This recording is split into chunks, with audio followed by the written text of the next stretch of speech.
statements, three accounts and one statement, departmental trading account, departmental profit and loss account, general profit and loss account, and then we have balance sheet. तो तुमने format तो ready कर दिया है, अब हम example के साथ साथ यहाँ पे पोस्टिंग देखते जाएंगे। ओपनिंग स्टॉक मेडिसिन का है 12,000 एंड प्रोविजन का है 16,000. So on department trading account we have return it on debit side, opening stock 12,000 and provision 16,000. Then next item is purchases. ठीक है, परचेस जो है उसमें तुम्हारा मेडिसिन का है 48,000 एंड प्रोविजन का है 32,000. डायरेक्टली दे दिया है इसलिए हमने इसको डायरेक्टली ट्रेडिंग डेबिट पे लिख दिया. बिल्डिंग हमने जैसे डिस्कस किया था असेट साइड पे जाएगा, so we have written building on the asset side and 30,000. ठीक है, तो हमने बैलेंस शीट असेट साइड पे बिल्डिंग को 30,000 लिख दिया. Then we have carriage inward. Carriage inward as we have discussed trading debit पे जाएगा और वो कौन से रेशियो में होगा? परचेज के रेशियो में होगा. तो यहाँ पे हमने लिख दिया है कैरेज इनवर्ड और रेशियो कौन सा आएगा? परचेज का आएगा. So what we will do simply 48,000 plus 32,000 और दोनों का जो टोटल आता है, ठीक है, यहाँ पे हम कर देते हैं तो तुमको ज्यादा इजी रहेगा समझने में. सी 48,000 प्लस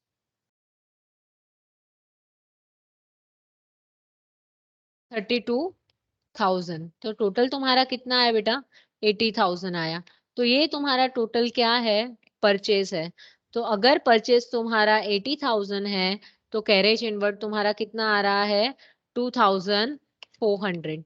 तो अगर डिपार्टमेंट वाइज अगर हम देखने जाते हैं तो इन केस तुम्हारा परचेज है मेडिसिन का कितना है? 48,000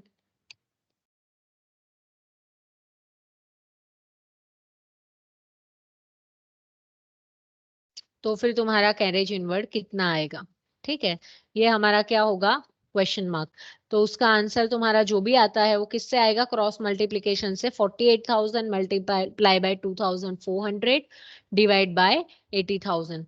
ये अगर तुम करते हो तो तुमको आंसर मिल जाएगा. ठीक है, then you will get 1440. so we have written, तुम कैलसी में करना, मेरे पास कैलकुलेटर नहीं है तो मैंने एक्सेल में कर दिया 1440. अब सिंपली तुम दूसरा ये कर सकते हो कि 2,400 में से 1440 माइनस करोगे तो भी तुमको 960 मिल जाएगा. और ऐसा नहीं करना है तो डिपार्टमेंट दूसरा जो है तुम्हारा उसका परचेस कितना है? 32,000. तो यहाँ पे 48,000 के बदले हम 32,000 लिख देंगे तो भी अपने को आंसर मिल जाएगा 960. So for second department we have 960. So that would be our answer for carriage inward. Now our next item is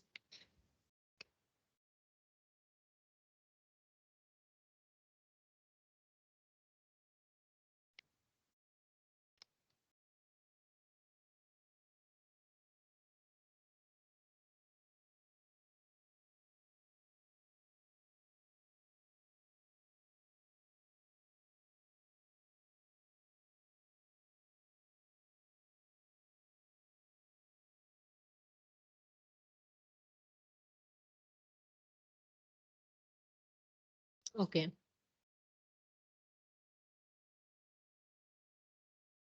Now our next item is carriage outward.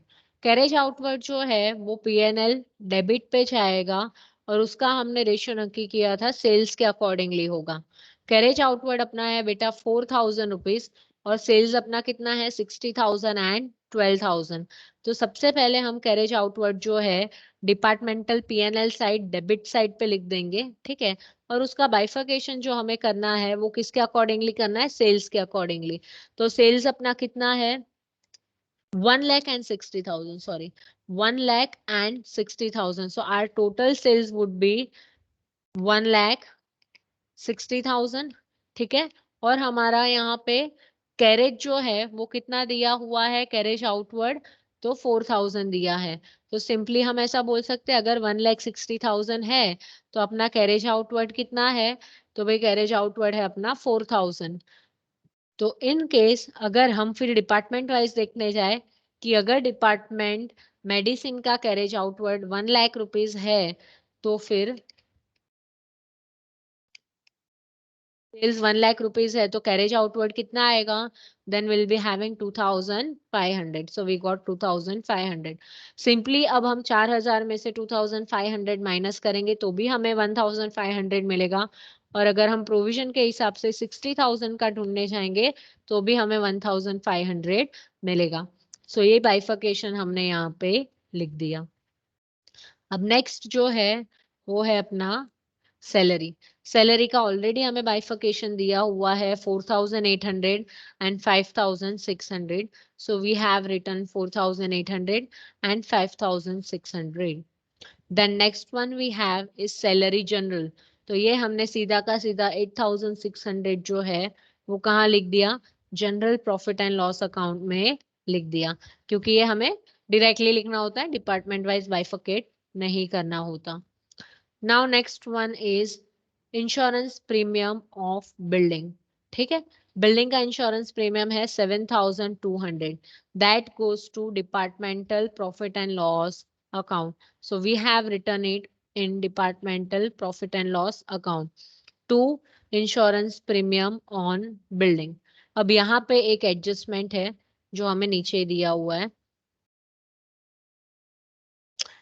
Insurance prepaid दिया हुआ है। ठीक है, कि 100 रुपया जो इंश्योरेंस है वो प्रीपेड है, हमने एडवांस में दिया हुआ है। So what we have done, सबसे पहले हमें ये दिया हुआ है कि इंश्योरेंस, यहाँ पे तुम दो तरीके से कर सकते हो, अंदर लिख के उसमें से 100 माइनस करके फिर आउटर कॉलम में भी बाइफरगेट कर सकते हो। और यहाँ पे हमने क्या किया, इंश्योरेंस प्रीमियम को भी बाइफरगेट कर दिया और प्रीपेड वाले अमाउंट को भी बाइफरगेट कर दिया, और फिर जो आया वो आउटर कॉलम में लिख लिया। ठीक है, यहाँ पे तो हम क्या करेंगे, इंश्योरेंस प्रीमियम जो है उसको हम कौन से रेशियो में डिवाइड करने वाले हैं? बिल्डिंग के रेशियो में। ठीक है, और बिल्डिंग का रेशियो क्या है? 300 एंड 600, यानी टोटल 900 हमें स्पेस ऑक्यूपाइड दिया हुआ है। तो अगर 900 के सामने तुम्हारा है 7,200,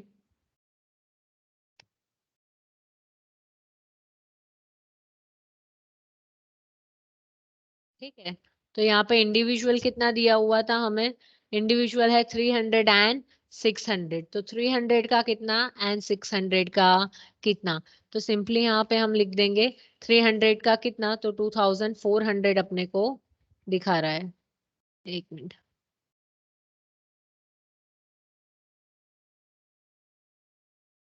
अच्छा सॉरी, ये 7,200 है, तो ये 900।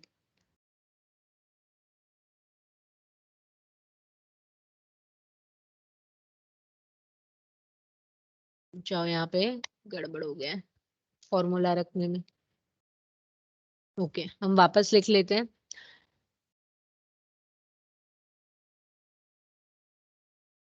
अच्छा, ये 400 रुपये ही है इसलिए ऐसा हो रहा था। ठीक है ठीक है, सॉरी।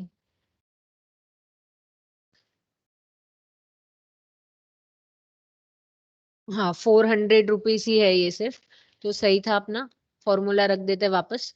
ये अगर तुम्हारा 400 है तो ये तुम्हारा 900 आ रहा है। ठीक है,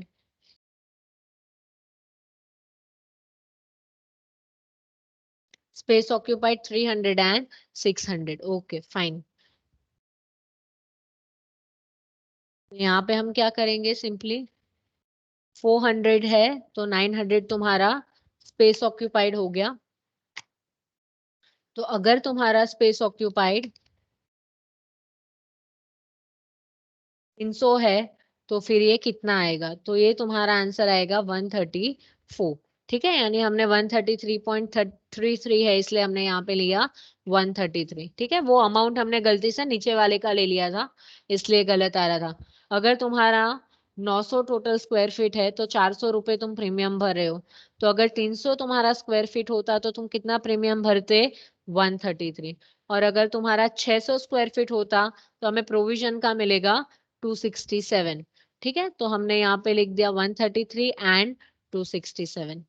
अब सेम वे हम इंश्योरेंस प्रीमियम का करेंगे। यहाँ पे अगर तुम्हारा 900 स्क्वायर फीट है तो यहाँ पे तुम कितना भर रहे हो, 100 रुपए एक्स्ट्रा भर रहे हो। तो अगर 600 स्क्वायर फीट होता तो कितना एक्स्ट्रा भरते, तो 67 एक्स्ट्रा भरते। तो हमने 600 वाले में 67 लिख दिया। और अगर 300 स्क्वायर फीट होता तो कितना प्रीपेड होता तुम्हारा, तो 33 तुम्हारा प्रीपेड होता। तो प्रीपेड हमने 33 माइनस कर लिया। तो हम माइनस करने के बाद अपने को कितना मिल रहा है, यहाँ पे 100 एंड यहाँ पे 200। टोटल में तुमको ये चार चीजें नहीं लेनी है, ये सिर्फ हमने शो किया है यहाँ पे। तुम यहाँ पे डायरेक्टली क्या कर सकते हो, 100 एंड 200 यहाँ पे लिख सकते हो। ठीक है, ये तुमको नहीं करना होता और तुम डायरेक्टली यहाँ पे 400 में से 100 माइनस करते तो भी 300 का तुमको बाइफर्केशन मिल जाता, 100 एंड 200। तो वो भी तुम सिंपली कर सकते हो। So we got 100 rupees and 200 rupees. अब प्रीपेड है तो प्रीपेड की दूसरी इफेक्ट कहाँ आएगी, असेट साइड पे आएगी। ठीक है, तो यहाँ पे कहाँ गया, हाँ, prepaid insurance 100 rupees we have written on our asset side. ठीक है, now our next item is rent and rates. ठीक है, तो rent and rates again it will go to departmental profit and loss account। और departmental PNL account जो है उसमें हम इसको कौन से बेस पे करेंगे, तो अगेन एरिया ऑक्यूपाइड के बेस पे करेंगे। तो 7200 को अगर एरिया ऑक्यूपाइड के बेस पे तुम करोगे then you will get 2400 and 4800। ठीक है, देन वी हैव लाइटिंग।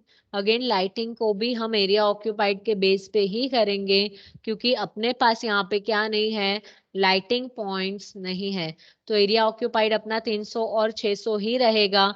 अगर नहीं समझ में आता है तो सिंपली हम वापस उसको क्या करेंगे, टोटल करेंगे। फिर rates and rent and rates कितना है, 7200 है। तो एरिया ऑक्यूपाइड तुम्हारा कितना है, 900 है। तो अगर एरिया ऑक्यूपाइड तुम्हारा, सॉरी ये उल्टा लिख देते हैं हम यहाँ पे, 7200 है तो एरिया ऑक्यूपाइड 300 है तो कितना आएगा, तो तुम्हारा आंसर आया यहाँ पे 2400। अब 7200 में से 2400 माइनस करोगे तो 4800 मिल जाएगा। और वैसे नहीं करोगे और यहाँ पे सेपरेट उसका तुम 600 के अकॉर्डिंगली करोगे तो भी 4800 तुम्हें मिलेगा। लाइटिंग में एक जीरो कम है इसलिए यहाँ पे हम 720 कर देंगे तो तुमको 480 मिलेगा। और 300 वाले के हिसाब से हम करेंगे, ठीक है, यानी दूसरे डिपार्टमेंट का देखेंगे तो 240 मिलेगा। तो यहाँ पे हमने लिख दिया 240 एंड 480। ठीक है, कैलसी पे कुछ नहीं करना है, कैलसी पे नीचे के जो तुम्हारे 300 और 600 है उसका टोटल करना है। 900 का एक कितना एक्सपेंस है तो एक डिपार्टमेंट का कितना और दूसरे का कितना। Then next one we have is advertisement. Advertisement जो है वो है तुम्हारा 8000 रुपीज। ये एक्चुअली फिगर्स थोड़े ऐसे हो गए ना बेचारे, तो ऊपर नीचे हो जा रहा है।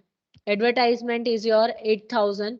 और 8000 जो है उसको हम सेल्स के अकॉर्डिंगली करेंगे तो 1 लाख और 60,000, 1,60,000 यानी 1,60,000 जो है वो हुआ तुम्हारा टोटल एडवर्टाइजमेंट। तो 1,60,000 अगर तुम्हारा सेल्स है तो तुम्हारा एडवर्टाइजमेंट एक्सपेंस कितना आ रहा है, 8,000 रुपए। तो यहाँ पे हमने लिख दिया 8,000। तो पर डिपार्टमेंट अगर हम देखने जाए तो अगर तुम्हारा 1 लाख रुपीज का सेल्स है तो तुम्हारा एडवर्टाइजमेंट एक्सपेंस कितना आना चाहिए, 5,000। और दूसरे डिपार्टमेंट में तुम 8,000 में से 5,000 माइनस करोगे तो भी मिल जाएगा और उसका सेल्स का फिगर रखोगे तो भी मिल जाएगा कि 60,000 अगर सेल्स है, 60,000 है तो कितना आएगा, then 3,000। Same goes for bad debt. यहाँ पे हमने जो फिगर चेंज कर देना है सिर्फ, ठीक है, ये वो ही रहेगा। बेड डेट का फिगर सिर्फ चेंज होता जाएगा। बेड डेट हम नीचे वाला देख लेते हैं। बेड डेट की अमाउंट है 1280। तो 1280 यहाँ पे लिखेंगे तो हमें बेड डेट का भी बाइफर्केशन मिल जाएगा, 480 आएगा तुम्हारा। ठीक है, और दूसरा डिपार्टमेंट जिसका 300 स्क्वायर फीट है, अरे सॉरी 1 लाख जिसका सेल्स है उसका कितना आएगा, 80 रुपीज। तो यहाँ पे सॉरी एक जीरो ज्यादा आएगा, 800 रुपीज। तो यहाँ पे बेड डेट का मेडिसिन में 800 एंड प्रोविजन में 480। ये अब तुमको आता ही है, एक्सेल में मैं ना भी करूँ तो भी तुम रेशियो तो निकाल ही सकते हो। ठीक है, फिर नेक्स्ट आइटम जो है अपना वो है ऑडिट फीस। ऑडिट फीस सीधा का सीधा जनरल पीएनएल में जाएगा एंड डेटर जो है 16,000, audit fees 1,000, debtor 16,000, debtor asset में जाएगा। सो यहाँ पे हम जनरल पीएनएल में ऑडिट फीस जो है डेबिट साइड पे 1,000 रुपीज लिखेंगे और general PNL sorry asset side पे डेटर्स जो है वो हम कितने लिखेंगे, 16,000 लिखेंगे। Now our next item is 10% investment. हम 11th-12th स्टैंडर्ड में हमेशा देखते थे कि जब भी आगे ऐसा कोई परसेंटेज दिया हो तो हमें उसका इंटरेस्ट निकलता है या उस पे अगर शेयर्स है तो डिविडेंड निकलता है, तो हमको कैलकुलेट कर देना चाहिए क्योंकि वो अपना क्या होता है, हिडन एडजस्टमेंट होता है। तो यहाँ पे सबसे पहले तो 10% इन्वेस्टमेंट का हम इफेक्ट देंगे। तो 10% इन्वेस्टमेंट कितना है, 12,000 रुपये तुमको दिए हुए हैं। तो ये 12,000 की एंट्री हम कहाँ पे करेंगे, असेट साइड पे करेंगे। तो 10% इन्वेस्टमेंट असेट साइड 12,000 हमने लिख दिया ना। 12% का अगर 10% निकालते हैं तो एक जीरो निकाल देंगे तो भी आ जाएगा। तुमको नहीं आता है तो कैलसी पे भी करोगे तो 1,200 रुपये आएगा, 1,200। तो that should be your interest on investment. 1,200 रुपये तुम्हारा इंटरेस्ट ऑन इन्वेस्टमेंट होना चाहिए। बट एग्जाम्पल में कितना है वो आएगा तब देखेंगे। अगर एग्जाम्पल में नहीं दिया है तो हम उसका इंटरेस्ट आउटस्टैंडिंग दिखाएंगे पूरा का पूरा। ठीक है, बट अपने एग्जाम्पल में दिया हुआ है। तो चलो यहाँ पे पहले ये देख लेते हैं फर्नीचर। फर्नीचर का वैल्यू कितना है, 15,000, 15,000। डेप्रिसिएशन दिया है यानी हमने इस पे मार्क किया हुआ है तो उस पे एक लाइन हम छोड़ देंगे। तो यहाँ पे फर्नीचर जो है वो है 15,000 रुपये, एक लाइन हमने अंदर छोड़ दिया, इनर कॉलम में हमने लिख दिया असेट साइड पे। ठीक है, नेक्स्ट जो है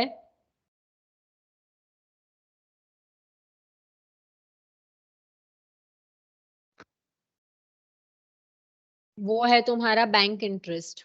बैंक इंटरेस्ट डेबिट साइड पे दिया हुआ है यानी ये तुम्हारा क्या हुआ, एक्सपेंस हुआ। तो जनरल पीएनएल में हम चेक करेंगे कि भाई बैंक इंटरेस्ट कितना है।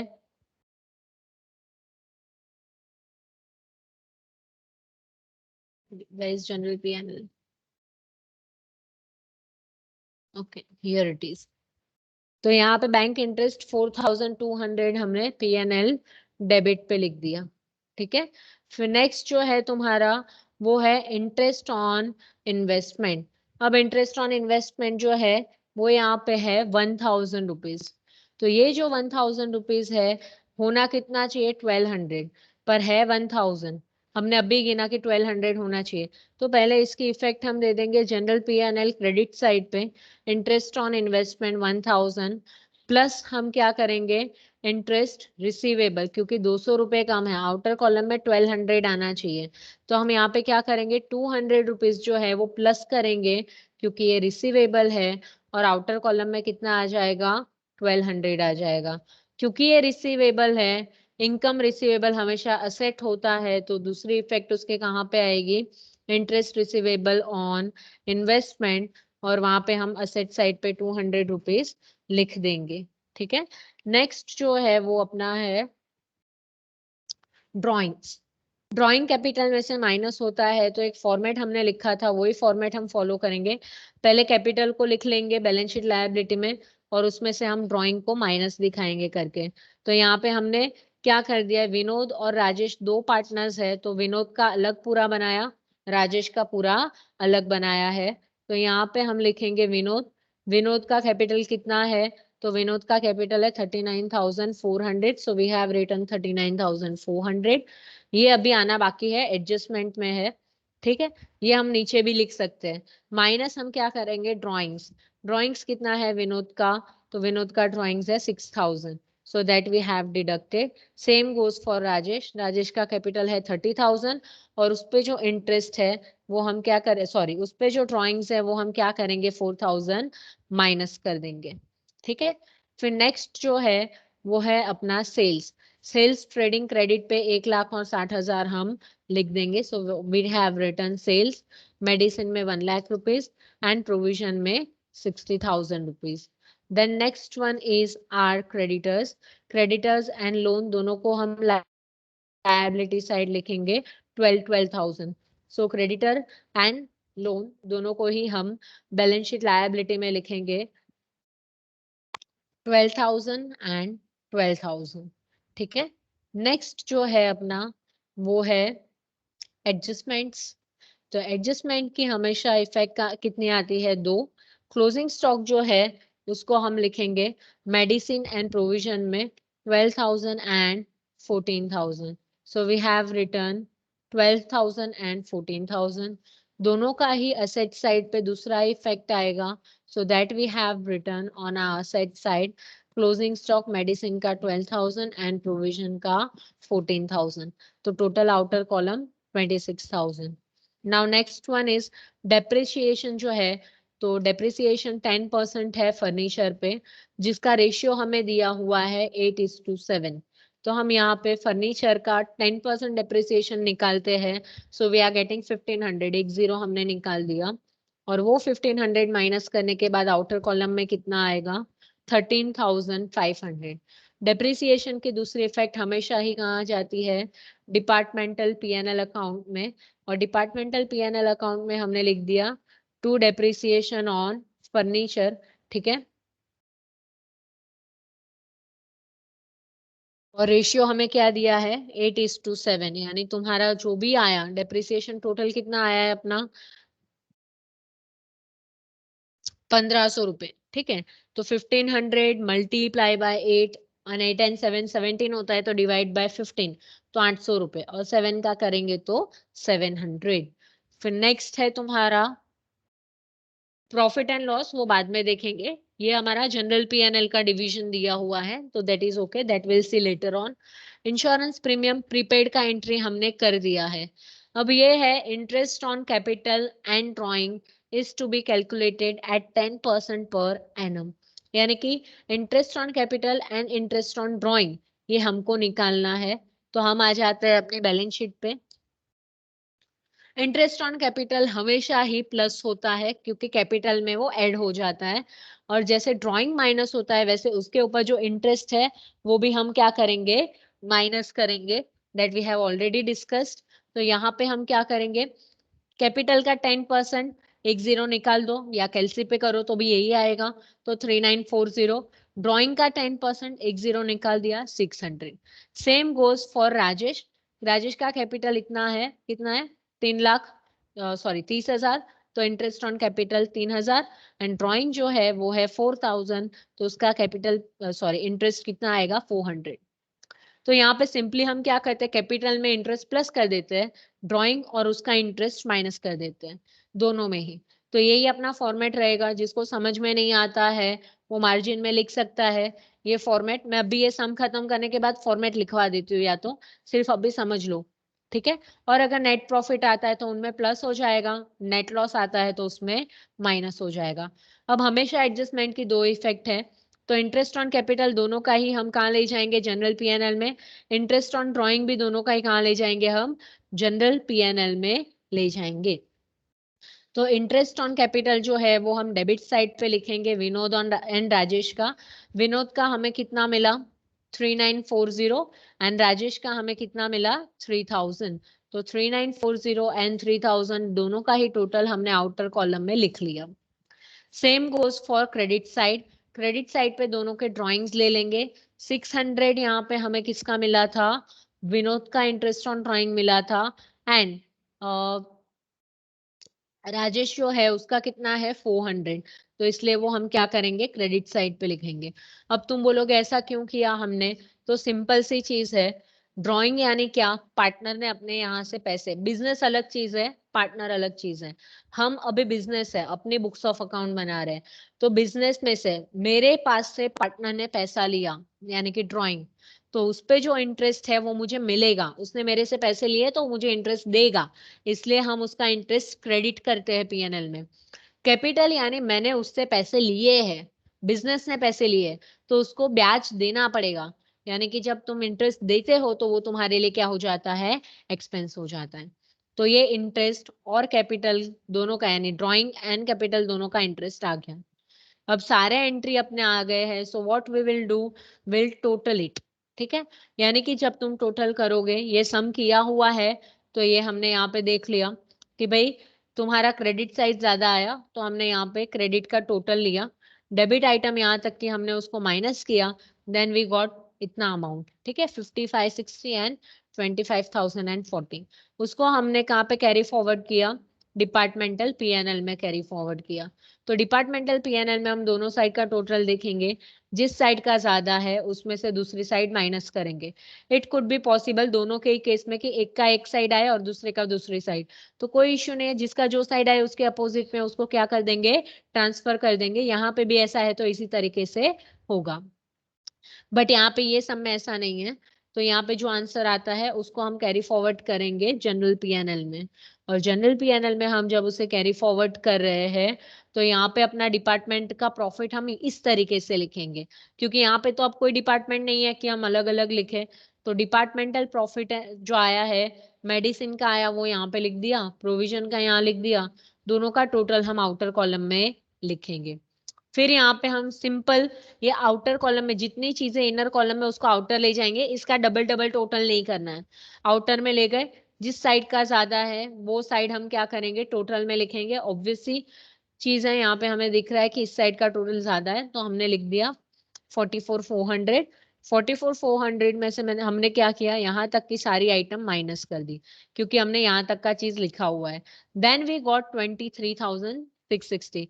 ये आइटम्स में से हमने इतनी आइटम माइनस की, तो हमें मिला 23,660।